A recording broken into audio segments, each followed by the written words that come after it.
चार का वार देख रहे हैं आप और मैं हूं आपके साथ सुरभि तिवारी। चार के वार में सबसे पहले बात बिहार में शराब पर हंगामे की और बिहार में जहरीली शराब में जहां मरने वालों की संख्या लगातार बढ़ती जा रही है तो वहीं राजनीति भी अब जमकर हो रही है। और अगली खबर बताएंगे मेरी सहयोगी शिखा ठाकुर। नमस्कार, चार के वार में मैं शिखा ठाकुर आपको दिखाऊंगी विजय दिवस पर शहीदों को नमन की खबर। पूरा देश आज विजय दिवस पर शहीदों के शौर्य को याद कर रहा है और उन्हें श्रद्धांजलि दी जा रही है। अगली खबर बताएंगी मेरी सहयोगी पूर्णिमा मिश्रा।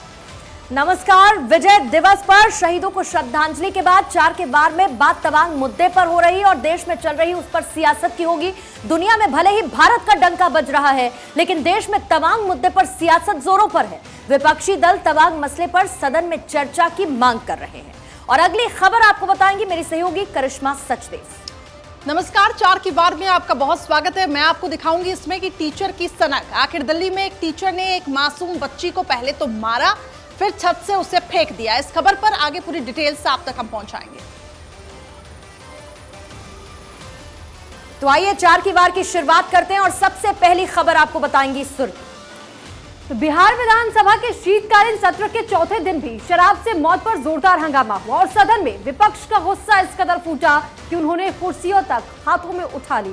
और उसके बाद इधर नीतीश है कि मानने को तैयार नहीं है। आज सदन में उन्होंने जो पिएगा वो मरेगा के बयान से 2 कदम आगे बढ़ते हुए मृतकों के परिवार को फूटी कौड़ी तक न देने का ऐलान कर दिया।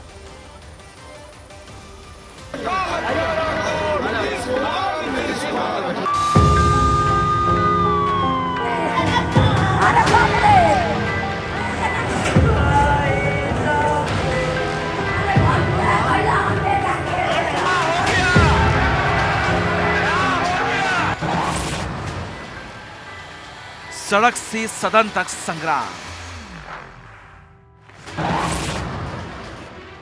शराब से मौत पर बिहार में घमासान। बेतुकी बयानों पर घिरी नीतीश सरकार। जहां जहरीली शराब पी के मरा तो हम लोग इसका कुछ प्रचार कर रहे हैं कि पियोगे मरोगे। बीजेपी कर रही राष्ट्रपति शासन की मांग।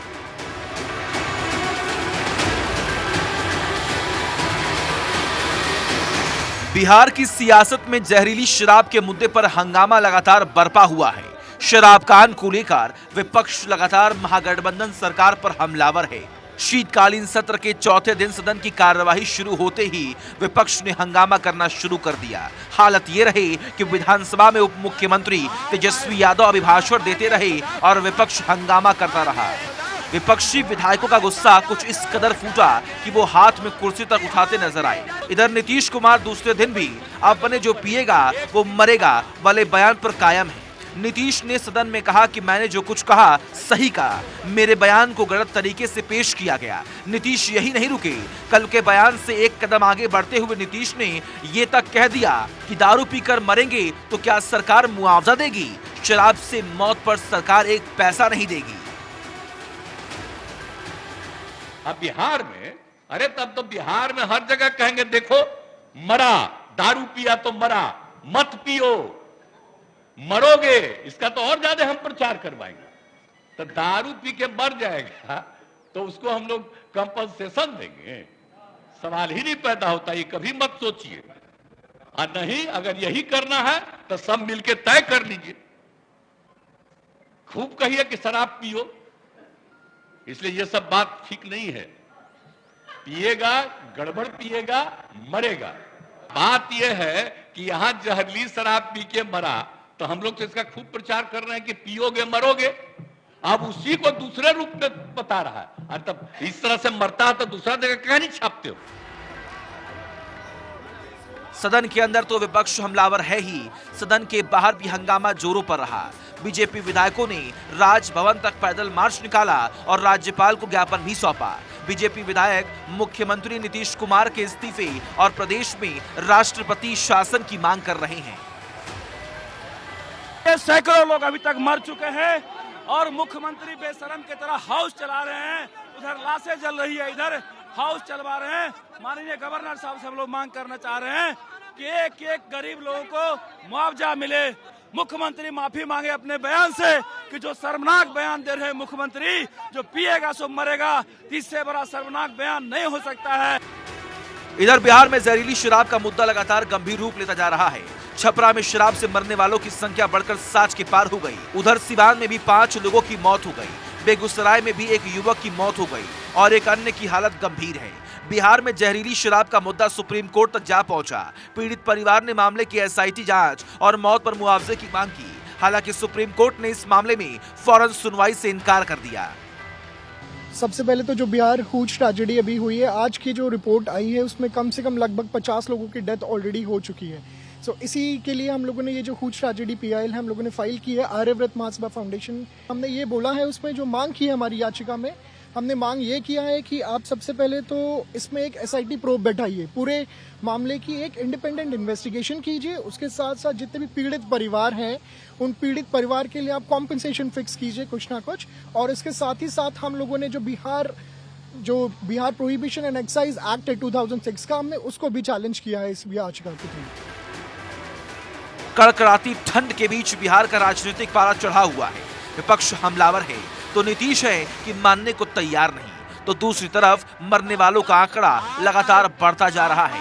ऐसे में बिहार की जनता खौफजदा है। Bureau report, Bharat 24।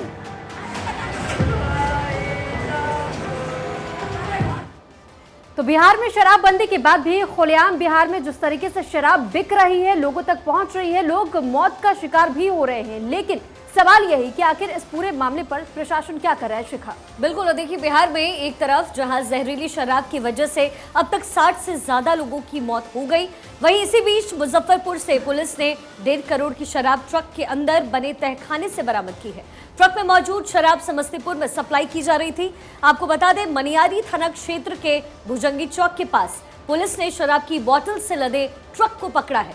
पुलिस ने ट्रक के ड्राइवर को गिरफ्तार किया और उससे पूछताछ अब की जा रही है। पुलिस ने जब ट्रक की तलाशी ली तो उसमें चूना पत्थर ही दिखाई दे रहा था, लेकिन जब पुलिस ने ठीक से तलाशी ली तो पाया कि ट्रक में तहखाना बना हुआ है जिसमें शराब के कई कार्टन छिपाए गए थे। तो ऐसे में बड़ा सवाल यह है कि शराबबंदी तो हो गई, लेकिन शराबबंदी के साथ ही जो राजस्व का नुकसान हो रहा है, उसके बाद फिर नीतीश बाबू का पूर्णिमा ये कहना कि राजस्व का तो हम नुकसान झेल ही रहे हैं, लेकिन जो मर रहे हैं उनको हम मुआवजा भी नहीं देंगे। बिल्कुल, अपने आप को सुशासन बाबू कहने वाले नीतीश कुमार का ये बयान इससे ज्यादा असंवेदनशील क्या होगा।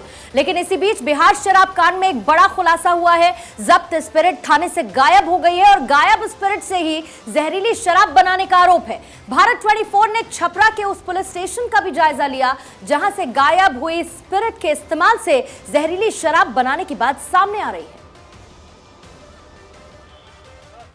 बिहार के छपरा में मौत का तांडव चल रहा है। देखिए, जहरीली शराब से कई लोगों ने अपनी जान गंवा दी और अब सवाल उठ रहे हैं सरकार के शराबबंदी कानून पे। बिहार के मुख्यमंत्री नीतीश कुमार कहते हैं जो पिएगा वो मरेगा। अजीबोगरीब बयान मुख्यमंत्री नीतीश कुमार का आया, लेकिन स्थानीय लोग कह रहे हैं कि मौत का आंकड़ा लगातार बढ़ रहा है। फिलहाल हम इस वक्त मसरख थाना में मौजूद हैं और आपको एक जो है तस्वीर दिखाएंगे। ये देखिए, जो ड्राम यहाँ पे आपको नजर आएंगे, इसमें सभी ड्राम में स्पिरिट की बात है कि स्पिरिट इसमें है और 2014-2016 से ये ड्राम ऐसे ही इस थाने में पड़े हुए थे, लेकिन अब से कुछ दिन पहले इनमें से कई ड्राम की चोरी हो जाती है और उसके बाद छपरा के मसरख में, अमनौर में कई लोगों की जान जहरीली शराब पीने से हो जाती है। उत्पाद विभाग की टीम इसे जांच कर रही है। इस सैंपल को ले जाया जाएगा ताकि पता लगाया जाए क्या इसी स्पिरिट के बनाने के बाद से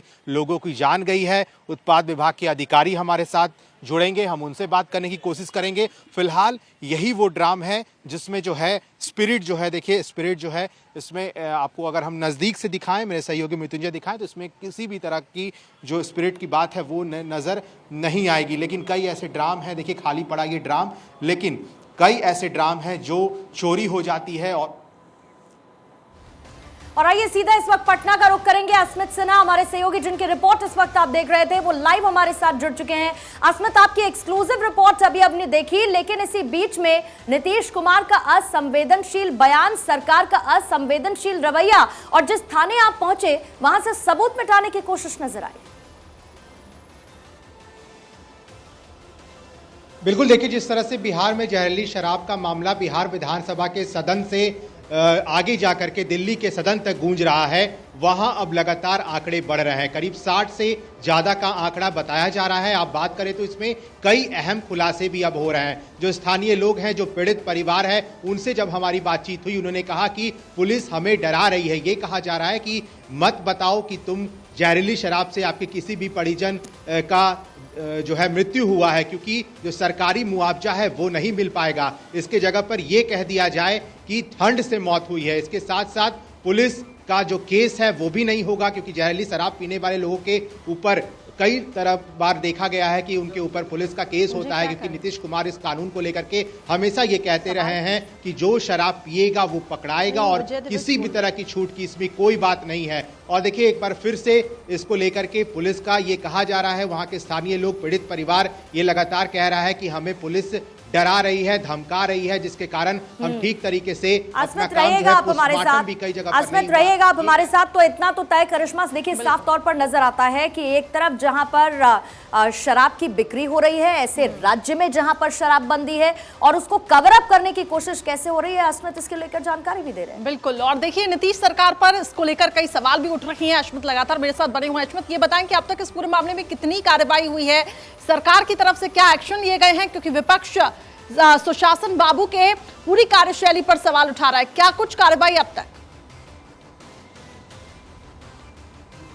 देखिए, मुख्यमंत्री नीतीश कुमार ने कल ही डीजीपी एसके सिंघल को तलब किया था और रिपोर्ट जल्द से जल्द भेजने की बात कही थी। कहा था कि मसरख थाने में अगर स्प्रिट के ड्राम पाए गए और वो 2014-2016 से वहां पड़े थे, तो आखिर वो और ड्राम्स वहां से चोरी कैसे हो जाते हैं, ये बड़ा सवाल है। और जब कल उत्पाद विभाग की टीम वहां पहुंची थी, उन्होंने कहा कि कई केसेस में ये ड्राम्स पकड़ाए थे, लेकिन इसके बाद हम इसका सैंपल ले जा रहे हैं और उसके बाद ही ये हकीकत पता चल पाएगा कि क्या ये वही स्पिरिट था जिससे जहरीली शराब तैयार किए जाते थे और लोगों को परोसा जाता था। इधर मुख्यमंत्री नीतीश कुमार ने 21 SIT, चलिए तो एक्शन लगातार लिया जा रहा है, लेकिन उनके ऊपर कई सवाल इस वक्त उठ रहे हैं। सुरभि, जिस तरीके से ये पूरा घटनाक्रम सामने आया, ऐसे में अब ये देखना होगा सरकार की तरफ से आगे क्या एक्शन लिया जाएगा।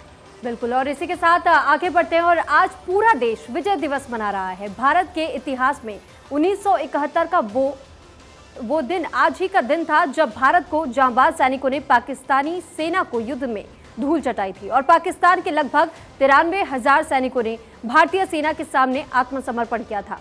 आज ही के दिन दुनिया के नक्शे पर बांग्लादेश का नए राष्ट्र के रूप में उदय हुआ था और इस मौके पर सभी देशवासियों को बधाई।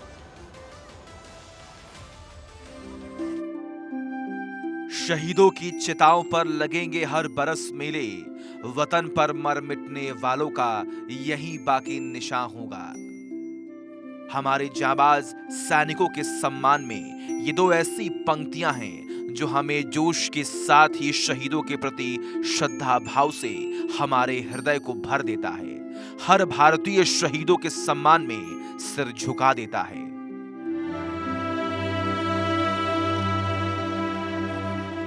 कुछ ऐसा ही भाव दिल्ली स्थित राष्ट्रीय युद्ध स्मारक में दिखा। रक्षा मंत्री राजनाथ सिंह ने राष्ट्रीय युद्ध स्मारक पर माल्यार्पण किया। सीडीएस जनरल अनिल चौहान, सेना प्रमुख जनरल मनोज पांडे, वायुसेना प्रमुख air chief marshal VR Chaudhary और भारतीय नौसेना के उप प्रमुख वाइस एडमिरल SN घोरमडे ने भी विजय दिवस 2022 के अवसर पर राष्ट्रीय युद्ध स्मारक पर माल्यार्पण किया और शहीदों के प्रति अपनी श्रद्धांजलि अर्पित की। 1971 का भारत पाक युद्ध दरअसल बांग्लादेश में पाकिस्तान के दमन का युद्ध था, लेकिन पाकिस्तान ने 3 दिसंबर 1971 में भारतीय वायुसेना के 11 स्टेशनों पर हमला कर दिया। फिर भारत और पाकिस्तान के बीच सीधी लड़ाई छिड़ गई। फिर भारत के जवान कहां मानने वाले थे। पाकिस्तानियों को भारत के जवानों ने धूल चटा दी, ऐसी कि पाकिस्तान के लगभग 93,000 सैनिक भारत के शौर्य के आगे घुटने टेक दिए। इसीलिए ये युद्ध भारत के लिए ऐतिहासिक युद्ध माना जाता है। इस युद्ध में तकरीबन 3,900 भारतीय सैनिक शहीद हो गए थे और लगभग 9,851 घायल हुए थे। विजय दिवस की पूर्व संध्या पर पीएम मोदी आर्मी हाउस में एट होम रिसेप्शन में शामिल हुए। तो एक और जहां 16 दिसंबर यानी आज के दिन को विजय दिवस के तौर पर पूरा देश याद कर रहा है, तो वहीं शिखा आज के ही दिन को लेकर के जहां एक और लोग याद कर रहे हैं, शहीदों को नमन कर रहे हैं, तो वहीं दूसरी ओर सैनिकों को लेकर के कहीं ना कहीं राजनीति भी गरमा रही है। जी हाँ, बिल्कुल। देखिए, बात अरुणाचल प्रदेश के तवांग में चीनी सैनिकों के साथ झड़प और उसके बाद चीनी सेना की तैयारी को लेकर के आई सैटेलाइट इमेज के बाद भारतीय सेना सतर्क है और किसी भी हालत से निपटने के लिए पूरी तरीके से तैयार है।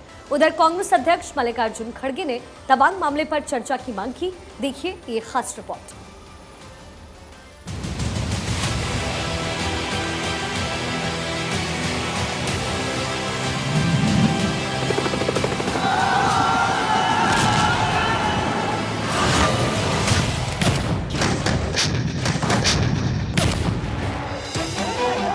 9 दिसंबर को अरुणाचल प्रदेश के तवांग में चीनी सैनिकों की पिटाई के बाद हालात सीमा पर तनावपूर्ण बने हुए हैं। तो उधर दिल्ली में भी राजनीतिक बहस तेज हो गई है। संसद में शीतकालीन सत्र में शुक्रवार को भी तवांग मुद्दे की गूंज सुनाई दी। सत्र के 8वें दिन राज्यसभा में नेता प्रतिपक्ष मल्लिकार्जुन खड़गे ने कहा कि उन्हें चीन के मुद्दे पर बोलने नहीं दिया जा रहा है। तवांग मसले पर राज्यसभा में जमकर हंगामा हुआ। मल्लिकार्जुन खड़गे ने तवांग मसले पर बहस की मांग की। उन्होंने कहा कि देश की रक्षा के लिए जो सवाल किए जा रहे हैं उनके जवाब मिलने चाहिए। यानी जो चेयरमैन ने इस सदन में कहा, क्या ये सत्य है, क्या असत्य है? क्या मुझे आपने पहले स्वीकार किया कि आप और हाउस के लीडर और फॉर्मर प्राइम मिनिस्टर कभी भी बात कर सकते हैं, अपने पॉइंट को रेज कर सकते हैं।